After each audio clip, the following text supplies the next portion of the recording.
Well, Thanks, the president Megan. may have challenged Fox News for reporting on recent administration scandals, but he created his own controversy last night when he challenged Bill about the facts behind the terror attack in Benghazi that killed 4 Americans. Listen. At the moment, when these things happen, Bill, on the other side of the world, it's the fog of war. People don't know at the very moment exactly why something like this happens. And when you look at the videotape of this whole thing unfolding, this is not some systematic, well-organized process. You see, it was heavy weapons used, and that's heavy weapons Bill, coming in. Bill, listen, I've gone through this, and we have had multiple hearings on it.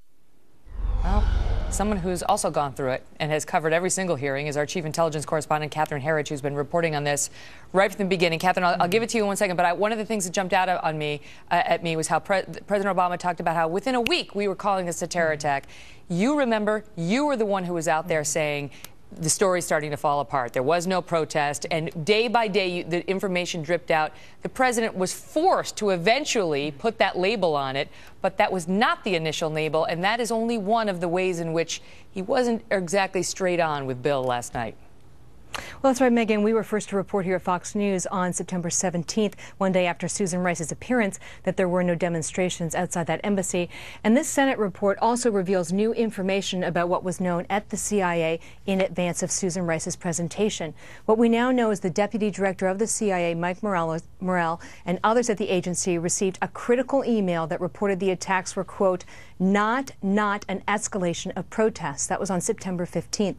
It was from the CIA chief of station in Libya, the most senior intelligence officer who was on the ground. The way the agency works, he's been running 24 hours a day to nail every fact. And now he's reaching out 4 days into this email directly to the most senior levels of his organization, saying, again, with the big red crayon as clearly as he can, there were no protests. Well, the Senate report does not explain when Morell read the email. It says on that same day he edited the talking points, excising about half the text. The word Islamic was cut, but demonstrations stayed in. The next day, September 16th, the same day Susan Rice was on TV, Morell then asked CIA staff in Libya for more information.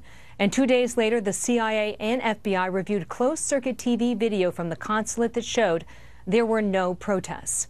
2 months later, in November 2012, at the height of the talking points controversy, Susan Rice met with Republican Senators McCain, Ayotte, and Graham. Morell accompanied Rice.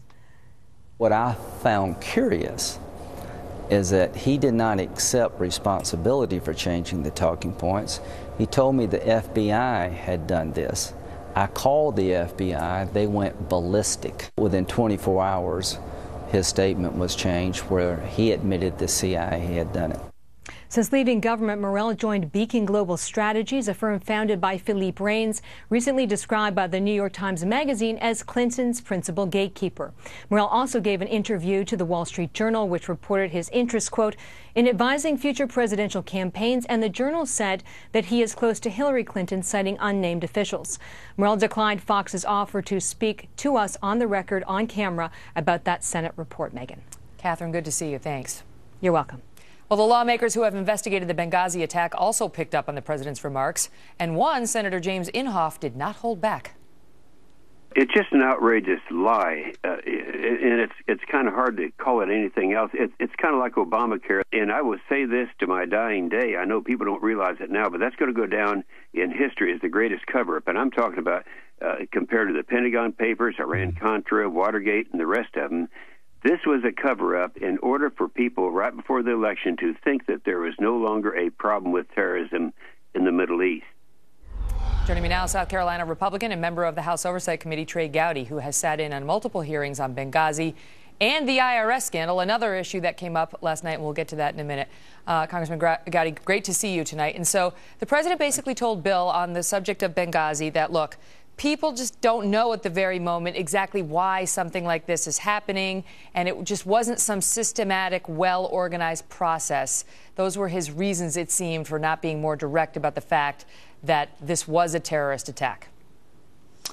Well, then he needs to read the emails from the State Department, because on September the 12th, less than 12 hours after the siege ended, his own State Department in an email to the Libyan ambassador said, we know who did it.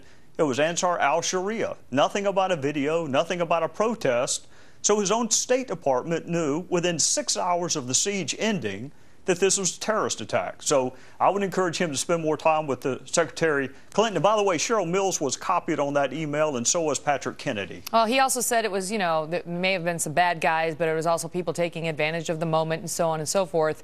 And didn't really speak to the evidence about, you know, what was happening on the ground and how well the attackers knew the layout of the consulate. They knew where to find Ambassador Stevens. They knew the location of the cans of gasoline. They used military hand signals to communicate with each other. So this, you know, suggestion that this is just sort of, you know, mostly these guys who got together and decided to cause some havoc is not exactly dead on. However, let me ask you about the president's suggestion that this scandal, Benghazi, it's really being kept alive by Fox News, and it's not a scandal. And the only reason people think it is, despite the fact that 4 Americans are dead, is because we at Fox News have decided to make them believe that. Megan, I can tell you this. There are 4 murdered Americans, and I am asked about Benghazi more than I am any other issue. And that is true in South Carolina. It is true in Texas. But that's because your viewers may watch Fox News. I mean, taking the president's logic a step further, he'd say that your people must be watching Fox. Well, it may be, or it may just be that people view this as having nothing at all to do with politics and about who we are as a country, that 4 of our fellow citizens were murdered, that we weren't prepared to provide for their security, that we didn't go help them during the siege, and then Susan Rice lied about it on 5 different Sunday talk shows. It may be that it has nothing to do with politics. Let me shift gears and ask you about the IRS. That's another scandal that the president claims is ginned up by Fox News, and he said there's not a smidgen, I think it was, not a smidgen of evidence that there is corruption at the IRS. And here's a, do we have Carney as well? All right, watch. So you're saying if you were involved, no corruption there at all? No. That's not what I'm saying. That's actually... No, but I want to know what you're saying. You're the leader of the country. You're saying no corruption? No. None? No. There were some boneheaded decisions out of a but local no office. Mass corruption? Not even mass corruption. Not even a smidgen of corruption. Did the president misspeak? No, he didn't. I think I have about 20 different news organizations that cite the variety of ways that that was established, including by the independent IG who testified in May, and as his report said, that he found no evidence that anyone outside of the IRS had any involvement. Isn't there an active Justice Department investigation into this matter? I would refer you to the Justice. There's an active Justice Department investigation. Doesn't the president prejudge that investigation? Obviously, we do not interfere with Justice Department investigations. Your thoughts on that? Well, my thoughts are that 2 days ago, we got a letter from the Department of Justice, from James Cole to Jimmy Jordan, a congressman from Ohio, saying he can't send a prosecutor to update us on the IRS scandal because it is, quote, under investigation. It's an ongoing investigation. In fact, Megan, in a 1-page letter, 7 different times the Department of Justice said this is an ongoing investigation. So if it's ongoing, how does the president know that there was no criminal conduct? And who briefed him on it? If you can't come tell Congress the status of the investigation, why are you updating the president? All the more reason for us to have a special prosecutor who is immune from any pressure that the White House could put on him or her. Need a quick answer. Is there some potential problem in the boss projecting to those conducting the investigation that he knows exactly how it's going to come out? I think that the president said with a lot of certainty, he certainly acts as if this thing is dead. The Wall Street Journal has reported that it's dead. I can just tell you that the people that I work for and the other states I travel to, this is a big deal when government targets you based on your political beliefs. But to say there's not a smidgen of corruption when the investigation is ongoing, I don't know any con law professor that would have said that unless he had information you and I don't have. He fired the head of the IRS. There's a criminal probe open, and Lois Lerner took the 5th. So, I mean, I guess that was all a waste of time. Trey Gowdy, good to see you.